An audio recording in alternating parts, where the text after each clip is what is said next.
Em segunda discussão e votação, projeto de lei número 118/2024, contido no processo número 152/2024, de autoria do Poder Executivo, que extingue o número de vagas de cargos do quadro de provimento efetivo criadas pela Lei número 2.266, de 29 de dezembro de 1975, e alterações.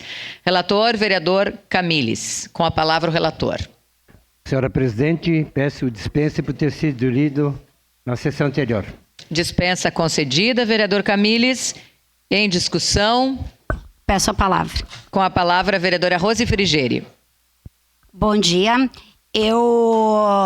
Nós votaremos, votarei favorável, até por óbvio da votação anterior, mas eu também quero ressaltar a importância dessa unificação pela 409, que também é uma luta histórica, porque essa 409 trouxe muitas distorções, mas eu quero fazer uma ressalva, além do que a vereadora Estela falou, da questão das horas, que é importante, porque um servidor de 20 horas não substitui um de 40 ou de 33.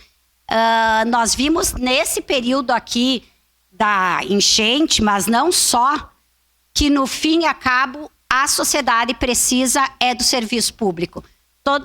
Mesmo quem fala mal, quem critica, no fim está pedindo por poder público agilidade, enfim. E os servidores se quebraram nesse período, todo mundo sabe disso. Então, nesse sentido, eu faço um chamamento à prefeitura. Eu sei que esse ano agora já está em cima, mas até agradeço que depois de muita conversa com o secretário de transporte, foi prorrogado o concurso dos fiscais de trânsito, que faltam muitos nas cidades. Estava para vencer agora dia 12, então acho que a semana passada ele foi prorrogado por mais 2 anos, como é de direito, mas nós precisamos pensar num quadro maior para que não só seja criado, mas que sejam chamados esses servidores.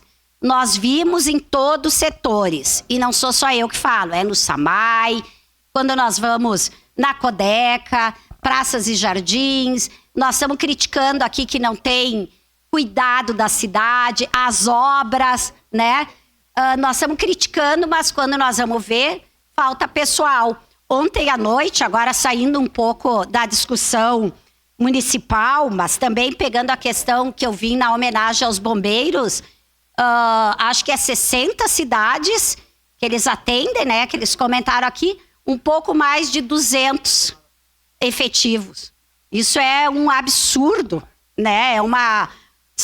Caxias 90 e pouco, e daí quando acontece uma tragédia, a gente está criticando porque a brigada não chega, porque não é feito tal coisa. Então eu acho que esses 2 projetos que o Executivo mandou para cá são importantes, mas também nós precisamos garantir um quadro de servidores efetivo, porque se nós formos ver também, Caxias e mesmo o nosso estado é um dos lugares que menos tem servidores públicos, e é quem constrói, faz as questões na cidade, e quem mais precisa, todos nós. Não tem uma pessoa aqui, não é só o SUS, que eu não dependo, ou eu não preciso de uma educação pública. Quando eu falo de assistência, quando eu falo de segurança, quando eu falo de qualquer assunto, qualquer cidadão está precisando de um serviço público de qualidade e efetivo. Obrigada.